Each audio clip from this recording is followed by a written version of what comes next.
नमस्ते बच्चों। आज मैं आप लोगों को संचयन क्लास 9 का पाठ गिल्लू जो कि महादेवी वर्मा द्वारा लिखा गया है, इसका मैं फुल एक्सप्लेनेशन करने जा रही हूँ।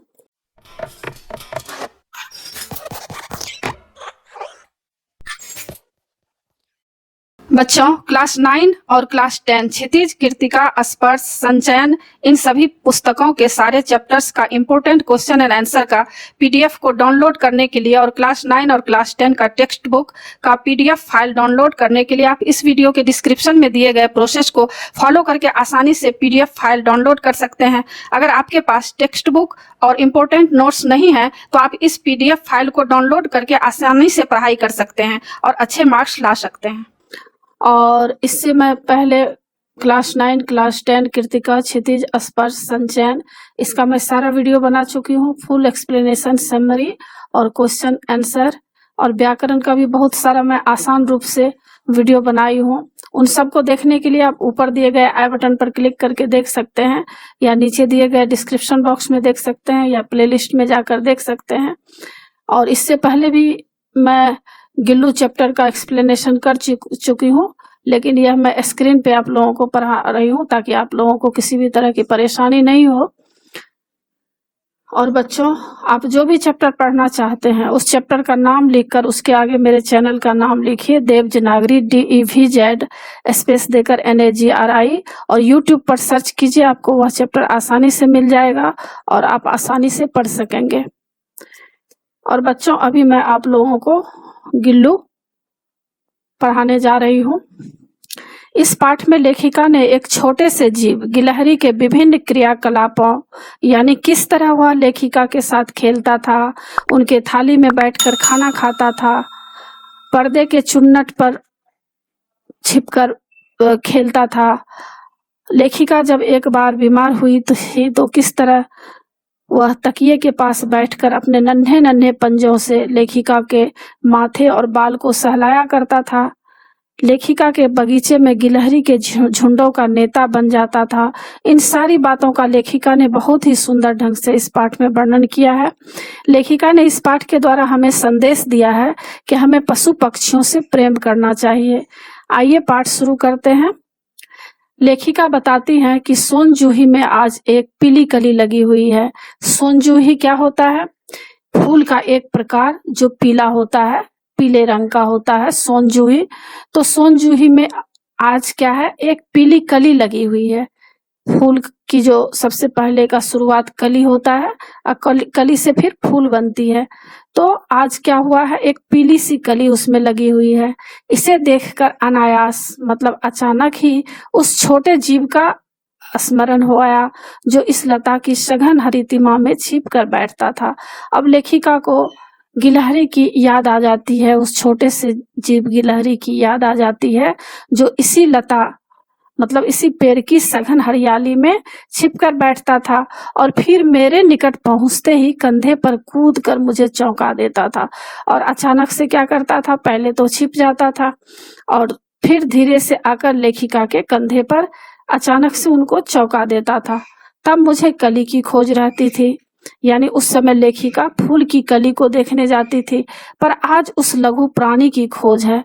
आज लेखिका लघु प्राण मतलब छोटा सा जीव गिलहरी को लेखिका आज ढूंढ रही है, परंतु वह तो अब तक इस सोनजूही के जड़ में मिट्टी होकर मिल गया होगा।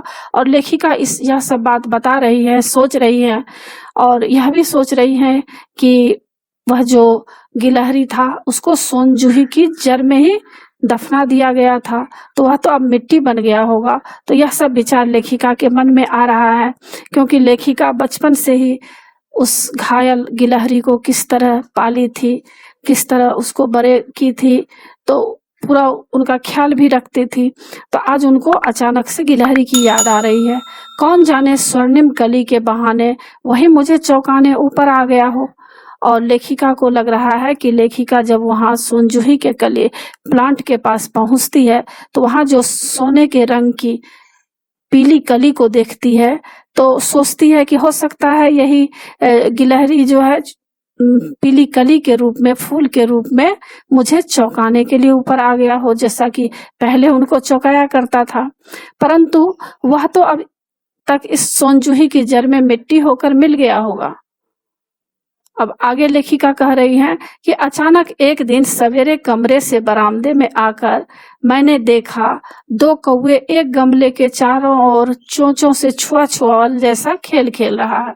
और लेखिका एक दिन क्या करती हैं, अचानक से मतलब एकाएक सवेरे मतलब सुबह में कमरे से बरामदे मतलब घर के आगे का जो हिस्सा होता है उसमें आकर लेखिका देखती है कि 2 कौवे एक गमले के चारों ओर चोंचों से छुआ-छुआवल खेल रही है।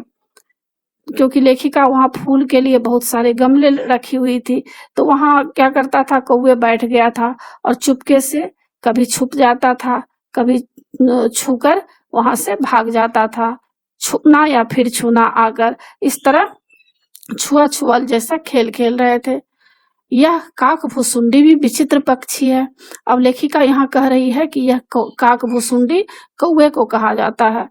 और काकभुसुंडी एक ऋषि भी थे जिनको कौवे बनने का श्राप मिल गया था किसी कारणवश। तो यहाँ पर लेखिका काकभुसुंडी यानी कौवे को कह रही है कि विचित्र पक्षी है। यह काकभुसुंडी भी एक विचित्र पक्षी है, एक साथ समादरित, अनादरित, अति सम्मानित, अति अपमानित। यानी लेखिका यहाँ कह रही है कि यह काकभुसुंडी अनोखा पक्षी है। एक साथ समादरित मतलब कभी विशेष आदर पाते हैं, कभी अनादरित होते हैं, यानी लोगों के द्वारा कभी कभी तिरस्कृत किए जाते हैं, लोग उसका तिरस्कार करते हैं, उससे नफरत भी करते हैं। और कभी कभी अति सम्मानित, अति अपमानित भी होते हैं, और कभी सम्मान मिलता है, कभी उन्हें अपमान भी मिलता है। हमारे बेचारे पुरखे न गरुड़ के रूप में आ सकते हैं, न मयूर के, न हंस के। उन्हें पितर पक्ष में हमसे कुछ पाने के लिए काक बनकर ही अवतीर्ण होना पड़ता है। अब शास्त्र में लिखा हुआ है कि हमारे जो पुरखे होते हैं, दादा परदादा या उनसे भी ऊपर जो होते हैं, जो अभी मर चुके हैं, स्वर्ग में हैं, तो क्या होता है, वे गरुड़ के रूप में आ नहीं सकते हैं, न मयूर के रूप में, न हंस के रूप में, क्योंकि इन सबों को शुभ माना जाता है। उन्हें पितर पक्ष मतलब श्राद्ध के दिन में हमसे कुछ पाने के लिए काक बनकर ही अवतीर्ण होना पड़ता है, मतलब कौवा बनकर ही उन्हें प्रकट होना पड़ता है। जब उस समय कोई कौवा आता है तो लोग उनको प्यार से भोजन कराते हैं। जो भी अच्छा खाना श्राद्ध के दिन बनता है तो पहला भोजन कौवा को ही खिलाया जाता है। सबके मन में एक आस्था है कि कौवा बनकर हमारे पितर पक्ष, जो भी हमारे दादे परदादे या उनसे भी ऊपर जो भी थे, तो वो लोग आए हैं यहाँ पर, तो उनको लोग प्रेम से खाना खिलाते हैं। इतना ही नहीं, हमारे दूरस्थ प्रियजनों को भी अपने आने का मधुर संदेश इनके कर्कश स्वर में ही देना पड़ता है। और हमारे कोई दूरस्थ प्रियजन यानी कोई हमारे घर जो दूर के प्रियजन आने वाले होते हैं, अतिथि आने वाले होते हैं, तो घर आंगन में, गांव सब में भी देखेंगे कि सबसे पहले कौवा अगल बगल में काव काव करके बहुत बोलता है। तो लोग बोलते हैं कि कोई आने वाला है, संकेत मिलता है कि कौवा के बोलने से गेस्ट आने वाले होते हैं। और इनके कर्कश स्वर, और कभी कभी जो तेज आवाज में बोलता है तो किसी को वह आवाज पसंद नहीं आता है, तो कर्कश स्वर में ही देना पड़ता है। दूसरी ओर हम कौवा और काव काव करने को अवमानना के अर्थ में प्रयुक्त करते हैं, और कभी कभी हम कौवा को काव काव करने को अवमानना अर्थ में ही प्रयुक्त करते हैं। यानी कभी कभी क्या होता है, कोई व्यक्ति ऐसा होता है जो हम लोगों के सामने जोर जोर से चिल्लाकर बोलता है, तो हम लोग क्या कहते हैं कि कौवा के जैसे काव काव मत करो, तो हम लोगों को अच्छा नहीं लगता है। आगे लेखिका बता रही हैं कि मेरे काक पुराण के विवेचन में अचानक बाधा आ पड़ी। काक पुराण के बारे में लेखिका सोच रही थी, तो उस समय क्या हुआ, कौवे के बारे में विभिन्न तरह की बातें सोच रही थी कि क्यों कभी वह सम्मानित होता है, कभी अपमानित होता है, क्यों उसको इतना आदर मिलता है, कभी अनादर होता है। तो जिस समय कौवे के बारे में लेखिका यह सोच रही थी, तो क्या हुआ, उनके अचानक से बाधा पड़ गई विवेचन में। मेरे काकपुराण के विवेचन में मतलब सोच में अचानक रुकावट आ गई। रुकावट क्यों आ गई? क्योंकि गमले के दीवार की संधि में छिपे एक छोटे से जीव पर मेरी दृष्टि रुक गई। गमले और दीवार के संधि मतलब बीच में एक छोटा सा जीव सटा हुआ था, तो लेखिका को क्या हुआ, वहां दृष्टि रुक गई। मतलब अचानक उनका आंख वहां चला जाता है, देखने लगती है कि यह क्या है। निकट जाकर देखा गिलहरी का छोटा सा बच्चा है, और लेखिका जब वहां निकट में पहुंचती है तो देखती है कि गिलहरी का एक छोटा सा बच्चा है जो संभवतः घोंसले से गिर पड़ा है, और अब कौवे जिसमें सुलभ आहार खोज रहे हैं। सुलभ आहार मतलब आसानी से खाना चाहता है। काकद्वय की चोंचों के 2 घाव उस लघु प्राण के लिए बहुत थे। अब 2 कौवे, काकद्वय मतलब 2 कौवे की चोंचों के 2 घाव उस लघु प्राण मतलब छोटे से जो गिलहरी का बच्चा था, अगर 2 कौवे का चोंच उस पर पड़ जाता तो बहुत बड़ा घाव हो सकता था, वह मर भी सकता था। अतः वह निश्चेष्ट सा गमले में चिपटा पड़ा था, बिना किसी हरकत के, बिना किसी चेष्टा के। वो गिलहरी कहाँ था? गमले में चिपटा हुआ पड़ा था। सबने कहा कौवे की चोंच का घाव लगने के बाद यह बच नहीं सकता है। और लेखिका जब उस गिलहरी के छोटे से बच्चे को घर में लाती हैं तो आसपास के या उनके घर में जो कोई होंगे तो वे लोग कहने लगे कि कौवे की चोंच का जो घाव लग जाता है, घाव हो जाता है, तो वह जो पशु होते हैं, जानवर मतलब वह जो छोटे से जीव जंतु होते हैं वह बच नहीं पाते हैं, मर जाते हैं। अतः ऐसे ही इसे रहने दिया जाए, यानी उसको अब कुछ नहीं करना चाहिए। परंतु मन नहीं माना, लेकिन लेखिका का मन नहीं माना। उसे हौले से उठाकर उसने कमरे में लाई, फिर रुई से रक्त पोंछकर घाव पर पेनिसिलिन का मरहम लगाया। और लेखिका क्या करती हैं, हौले से उस गिलहरी के छोटे से बच्चे को अपने कमरे में ले आती हैं और फिर रुई से रक्त पोंछती हैं और घाव पर पेनिसिलिन, एक एंटीबायोटिक होता है, मरहम, उसको पहले के लोग हमेशा साथ में घर में रखते थे, तो अभी भी कहीं कहीं है, तो पेनिसिलिन का मरहम लगाने से घाव आराम हो जाता है। तो इस तरह आराम लगा दी है महादेवी वर्मा मरहम। रुई की पतली बत्ती दूध से भिगोकर जैसे जैसे उसके नन्हे मुंह में लगाई गई, मुंह खुल न सका और दूध की बूंदें दोनों ओर ढुड़क गई। क्या हुआ? रुई की बत्ती, क्योंकि उसका मुंह बहुत छोटा था और उसमें बड़ा कुछ नहीं डाल सकते थे, इसलिए लेखिका क्या की, एक दूध बत्ती जैसा, जो कि हम लोग रुई का बत्ती दीपक जलाने के लिए बनाते हैं, उसी बत्ती में दूध को भिगो डाली और उससे किसी तरह उसके मुंह के अंदर दूध को डाला गया, लेकिन दोनों तरफ दूध लुढ़क गई। कई घंटे के उपचार के उपरांत उसके मुंह में एक बूंद पानी टपकाया जा सका, और बहुत देर के बाद उपचार मतलब उनका इलाज के बाद उनके मुंह में क्या डाला गया? एक बूंद पानी, किसी भी तरह से, क्योंकि बहुत ही छोटा नन्हा सा उसका मुंह था, इसलिए एक बूंद पानी किसी तरह टपकाया जा सका। तीसरे दिन वह इतना अच्छा और आश्वस्त हो गया कि मेरी उंगली अपने 2 नन्हे पंजों से पकड़कर नीले कांच के मोतियों जैसी आंखों से इधर उधर देखने लगा। और लेखिका बता रही हैं कि 3 दिन वह इतना अच्छा और अस्वस्थ हो गया, मतलब बहुत ही निश्चिंत हो गया, अब उनको कोई तरह की परेशानी नहीं थी। अब वह स्थिर हो गया कि अब मुझे यहाँ पर कोई भी तकलीफ नहीं होगी। और मेरी उंगली यानी लेखिका की उंगली अपने 2 नन्हे पंजों से पकड़कर नीले कांच की मोतियों, जो कांच की मोती होती है ना, उसी तरह मोतियों जैसी आंखों से इधर उधर देखने लगा। अब चारों तरफ वो अपना नजर घुमा रहा है। 3-4 मास मतलब 3-4 महीने में उसके स्निग्ध रोए मतलब चिकना कोमल रोए हो गया, झब्बेदार पूंछ हो गया और चंचल चमकीली आंखें सबको विस्मित करने लगी।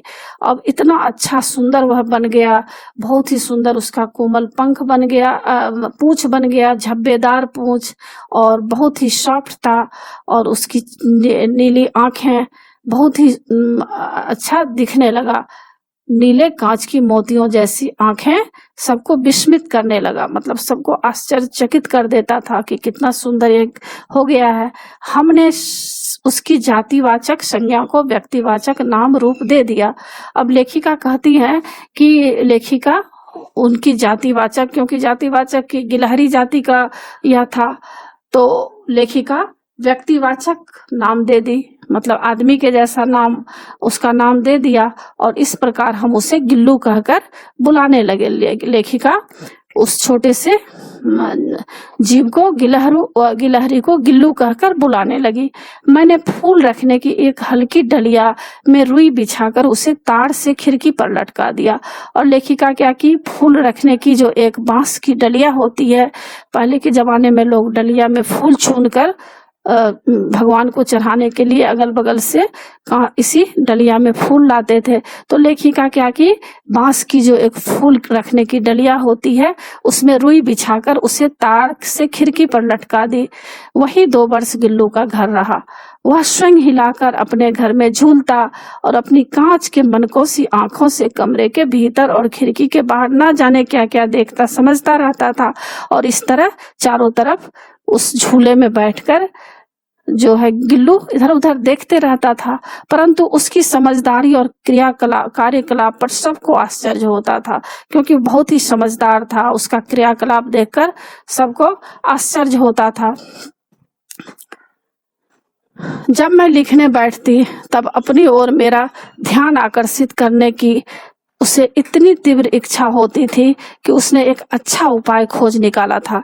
और जब लेखिका, क्योंकि लेखिका राइटर थी, कुछ न कुछ हमेशा लिखती थी, पढ़ती थी, और लेखिका जब कुछ लिखने के लिए बैठती थी तब वह चाहता था कि मेरे ओर ध्यान आकर्षित करे, यानी वह अपना ओर ध्यान आकर्षित लेखिका का करना चाहती थी। आकर्षित मतलब अट्रैक्ट करना चाहती थी, और इतनी तीव्र उसको यह इच्छा थी कि उसने एक अच्छा उपाय खोज निकाला था। क्या उपाय निकाला था? वह मेरे पैर तक आकर सर से पर्दे पर चढ़ जाता, और वह क्या करता था, मेरे पैर तक आकर, लेखिका के पैर तक आकर सर से मतलब बहुत ही तेजी से पर्दे पर चढ़ जाता और फिर उसी तेजी से उतरता था। उसका यह दौड़ने का क्रम तब तक चलता रहता जब तक मैं उसे पकड़ने के लिए न उठती।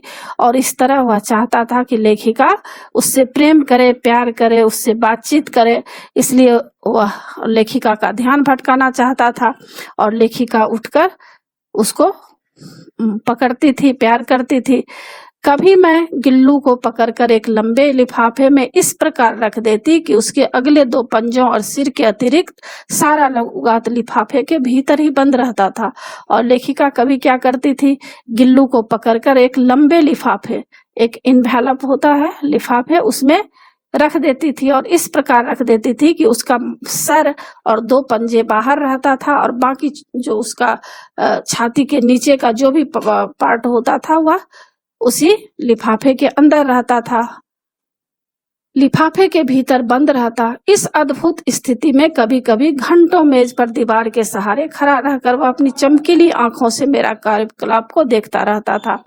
और क्या करता था वह गिल्लू, इस अद्भुत स्थिति मतलब यह आश्चर्यजनक स्थिति में कभी कभी घंटों मेज पर दीवार के सहारे खड़ा रहकर वह अपनी चमकीली आंखों से लेखिका जो लिखती थी, पढ़ती थी, जो भी काम करती थी, क्रियाकलाप, उसको वह बड़ी ही गौर से देखता रहता था। भूख लगने पर चिक चिक करके मानो वह मुझसे सूचना देता, और काजू व बिस्कुट मिल जाने पर उसी स्थिति में लिफाफे से बाहर वाले पंजों से पकड़कर उसे कुतरता था, और जब उसको भूख लग जाता तो चिक चिक की आवाज करता था, यानी वह सूचना देना चाहता था। तो लेखिका क्या करती थी, काजू या बिस्कुट उनको दे देती थी। तो फिर उसी स्थिति में लिफाफे से बाहर वाले पंजों से पकड़ कर उसे छोटा छोटा टुकड़ा करके खाता रहता था। फिर गिल्लू के जीवन का प्रथम बसंत आया। नीम चमेली की गंध मेरे कमरे में हौले हौले आने लगी। बाहर की गिलहरियां खिड़की की जाली के पास आकर चिक चिक करके न जाने क्या कहने लगी। अब लेखिका यहाँ बताती है कि गिल्लू के जीवन का प्रथम बसंत आया, यानी जब गिल्लू आया है तो पहली बार बसंत आया, बसंत ऋतु आया है। तो बसंत ऋतु में क्या होता है, चारों तरफ पेड़ पौधे में नई नई पत्तियां आ जाती है, फूल पौधे फूल जो है खिल जाते हैं, आम में मंजर हो जाते हैं, चारों तरफ प्रकृति में बहुत ही सुंदर रौनक छा जाता है। तो लेखिका बताती हैं कि उस समय नीम और चमेली फूल की गंध लेखिका के कमरे में हौले हौले आने लगी। बाहर की गिलहरियां खिड़की की जाली के पास आकर चिक चिक करके न जाने क्या कहने लगा, और अंदर जो गिल्लू बैठा हुआ था तो बाहर से कुछ गिलहरियां जाली के बाहर से ही चिक चिक आवाज करने लगा। इसका मतलब वह चाहता था कि गिल्लू को बाहर ले जाए या बुलाकर बात करना चाहता था, क्योंकि उन लोगों के भी आपस में बातचीत होती रहती है। गिल्लू को जाली के पास बैठकर अपनेपन से बाहर झांकते देखकर मुझे लगा कि इसे मुक्त करना आवश्यक है। अब गिल्लू भी क्या किया, जाली के पास बैठकर अपनेपन से बाहर झांक रहा था। तब लेखिका को ऐसा लगा कि इसे आजाद कर देना या बाहर छोड़ देना आवश्यक है। मैंने कीलें निकालकर जाली का एक कोना खोल दिया, और लेखिका क्या की, जाली में कीलें लगा हुआ था। पहले के समय में क्या था, चारों तरफ कील से ही जाली को ठोका जाता था, दीवार खिड़की के अगल बगल। तो उसमें से उन्होंने क्या की, एक कील को निकाल दी और जाली का एक कोना को खोल दिया, और इस मार्ग से गिल्लू ने बाहर जाने का सचमुच ही मुक्ति की सांस ली। और क्या हुआ, उसको बहुत ही अच्छा लगा गिल्लू को, और वह बाहर निकल पाया और आजादी की सांस ली। उसे बाहर जाना बहुत ही अच्छा लगा। इतने छोटे जीव को घर में पले कुत्ते बिल्लियों से बचाना भी एक समस्या है, क्योंकि आप लोग जानते होंगे कि महादेवी वर्मा का बहुत सारा बुक ऐसा है जिसमें पढ़ने को मिलेगा कि किस तरह से मोर भी पालती थी, मोरनी भी पालती थी, और उनके पास कुत्ते बिल्लियां बहुत सारे जीव जंतु रहता था। तो अब लेखिका यहाँ बता रही है कि इतने से छोटे जीव को घर में पले कुत्ते बिल्लियों से बचाना भी एक समस्या है, क्योंकि कुत्ते और बिल्ली जो होते हैं अक्सर छोटे से जीव को खा लेते हैं। इसलिए लेखिका को डर बना हुआ था कि कहीं इसको कुत्ते बिल्लियां खा न ले। आवश्यक कागज पत्रों के कारण मेरे बाहर जाने पर कमरा बंद ही रहता था, और लेखिका को जब आवश्यक कागज पत्र रखने के कारण उनका कमरा हमेशा बंद रहता था। मेरे कॉलेज से लौटने पर जैसे ही कमरा खोला गया तो मैंने भीतर पैर रखा, वैसे ही गिल्लू अपनी जाली के द्वार से भीतर आकर मेरे पैर से सिर और सिर से पैर तक दौड़ने लगा। और लेखिका को तो बाहर जाना पड़ता था, और उनके घर के अंदर बहुत सारे आवश्यक कागज रहते थे, इसलिए लेखिका बंद करके जाती थी कमरा को।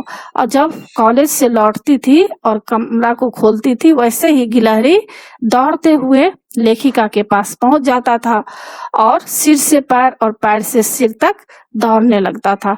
तब से यह नित्य का क्रम हो गया, और इससे पता चलता है कि वह लेखिका को अपनी माँ के जैसा समझता था। जैसे कोई बच्चे अपने माँ के पास चिपट जाते हैं, छोटे बच्चे खेलते रहते हैं, उसी तरह वह भी खेलना चाहता था।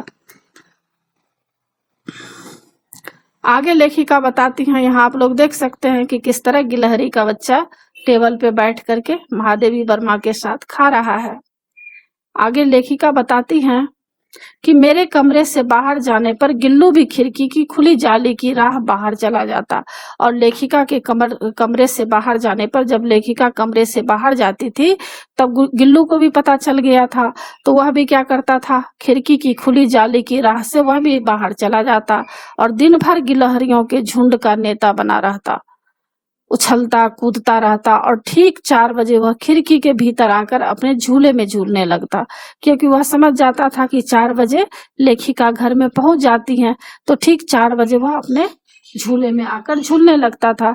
मुझे चौंकाने की इच्छा उसमें न जाने कब और कैसे उत्पन्न हो गई थी। कभी फूलदान के फूलों में छिप जाता, कभी पर्दे के चुन्नट में, और कभी सोनजूही की पत्तियों में।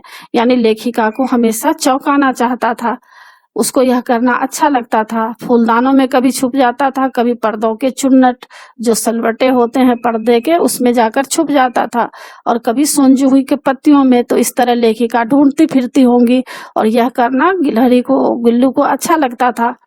मेरे पास बहुत से पशु पक्षी हैं और उनका मुझसे लगाव भी कम नहीं है। लेखिका कह रही हैं कि लेखिका के पास बहुत सारे पशु पक्षी हैं और सबका लगाव लेखिका से है, बहुत ही लगाव है, परंतु उनमें से किसी को मेरे साथ मेरे थाली में खाने की हिम्मत नहीं हुई। ऐसा मुझे स्मरण नहीं आता। यानी इतने सारे पशु पक्षी थे, लेकिन कोई लेखिका के थाली में खाना नहीं खाते थे, लेकिन गिल्लू इसमें अपवाद था। यानी सामान्य नियम को बाधित या मर्यादित करने वाला, मतलब अपवाद था। एक यही था जो लेखिका के साथ खाना खाता था। मैं जैसे ही खाने के कमरे में पहुंचती, वह खिड़की से निकलकर आंगन की दीवार, बरामदा पार करके मेज पर पहुंच जाता और मेरी थाली में बैठ जाना चाहता था। और जैसे ही लेखिका खाना खाने बैठती थी, वह खिड़की से निकलकर आंगन की दीवार, बरामदा पार करके मेज पर पहुंच जाता था और लेखिका की थाली में बैठ जाना चाहता था। बड़ी कठिनाई से मैंने उसे थाली के पास बैठना सिखाया और लेखिका बहुत ही कठिनाई से उसे सिखाया कि थाली के पास बैठा जाए, जहां बैठकर वह मेरी थाली में से एक एक चावल उठाकर बड़ी सफाई से खाता रहता। काजू उसका प्रिय खाद्य था, काजू उसका सबसे प्रिय भोजन था और कई दिन काजू न मिलने पर वह अन्य खाने की चीजें या तो लेना बंद कर देता या झूले से नीचे फेंक देता था। उसी बीच मुझे मोटर दुर्घटना में आहत होकर कुछ दिन अस्पताल में रहना पड़ा। और अचानक लेखिका बताती है कि उसी बीच क्या हुआ, उनको एक कोई छोटी सी दुर्घटना हो गई जिसमें लेखिका को चोट लग गई और कुछ दिन उनको अस्पताल में रहना पड़ा। उन दिनों जब मेरे कमरे का दरवाजा खोला जाता, गिल्लू अपने झूले से उतरकर दौड़ता और फिर किसी दूसरे को देखकर उसी तेजी से अपने घोंसले में जा बैठता। यानी जब लेखिका वहां नहीं थी, हॉस्पिटल में थी, यानी अस्पताल में थी, तो इन लोगों को देख रेख के लिए गिल्लू और उनके साथ जो भी जानवर थे, पशु पक्षी, तो लेखिका किसी को रखी होंगी देखभाल करने के लिए। और कोई लोग अगर वहां पर पहुंचते थे गिल्लू के पास भोजन देने, पानी देने, तो वह क्या करता था, पहले तो दौड़ते हुए आ जाता था, लेकिन वहां देखता था कि यह लेखिका नहीं है, तो दूसरे को देखकर वह तेजी से फिर अपने घोंसले में जाकर बैठ जाता था। सब उसे काजू दे आते, परंतु अस्पताल से लौटकर जब मैंने उसके झूले की सफाई की तो उसमें काजू भरे मिले और लेखिका सबको बोल के गई थी, काजू वगैरह का इंतजाम करके गई थी और बोल दी होंगी कि मेरे नहीं रहने से काजू गिल्लू को देते रहना। लेकिन जब लेखिका अस्पताल से लौट कर आई और झूले की सफाई की तो देखी कि उसमें काजू भरे मिले हैं। उससे ज्ञात होता था कि वह उन दिनों अपना खाद्य कितना कम खाता रहा।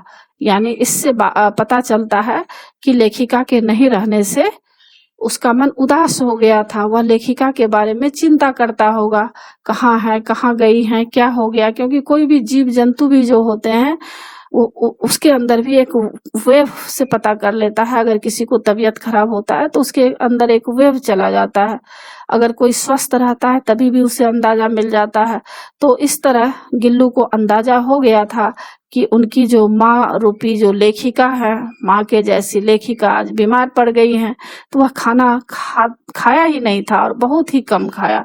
मेरी अस्वस्थता में वह तकिए पर सिराहने बैठकर अपने नन्हे नन्हे पंजों से मेरे सिर और बालों को इतने हौले हौले से सहलाता रहता कि उसका हटना एक परिचारिका के हटने के समान लगता। और जब लेखिका कुछ दिन अस्वस्थ थी और तकिए के सहारे बैठकर क्या करता था, जब लेखिका सो जाती थी तो वह तकिए पर सिराहने बैठकर, जहां पर लेखिका सोई रहती थी, सिराहने के पास, तकिए के पास बैठकर अपने नन्हे नन्हे मतलब छोटे छोटे पंजों से लेखिका के सिर और बालों को बड़े ही हौले हौले मतलब धीरे धीरे सहलाते रहता और उनका हटना एक परिचारिका के हटने के समान लगता था। ऐसा लगता था लेखिका को कोई सेविका, जैसे कोई अपना सगा संबंधी, जैसे बेटी, बेटा या पति या कोई जो होते हैं घर में सेविका, वे लोग जिस तरह सेवा करते हैं, किसी के बीमार होने पर माथा सहलाते हैं, उसी तरह लेखिका को लगता था कि कोई उनको सेवा कर रहे हैं, कोई उनको प्यार से सहला रहे हैं। तो आप देख सकते हैं कि पशु पक्षी के अंदर भी कितना बुद्धि होता है, कितना उसके पास ज्ञान होता है, किस तरह वह समझ जाता है। अगर कोई बीमार रहते हैं तो वह उसको भनक मिल जाता है, उसको समझ में आ जाता है और उसको जितना भगवान बुद्धि दिया है उतना ही वह कोशिश करता है अपना बुद्धि लगाने का। तो यह लगा रहा है गिलहरी। आगे बता रहे हैं लेखिका कि गर्मियों में जब मैं दोपहर में काम करती रहती तो गिल्लू ना बाहर जाता ना अपने झूले में बैठता। उसने मेरे निकट रहने के साथ गर्मी से बचने का एक सर्वथा नया उपाय खोज निकाला था।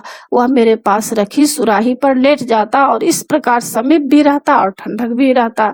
और लेखिका बता रही हैं कि गर्मियों में जब दोपहर में लेखिका काम करती रहती तो गिल्लू बाहर नहीं जाता था, क्योंकि गिल्लू समझ गया था कि अभी लेखिका बाहर नहीं जाएंगी, तो वह झूले में ही बैठा रहता था। और उससे भी अच्छा एक तरीका यह ढूंढ लिया था कि लेखिका का जो एक सुराही था जिसमें ठंडा पानी पीने के लिए रखती थी, तो उस सुराही पर ही जाकर लेट जाता था।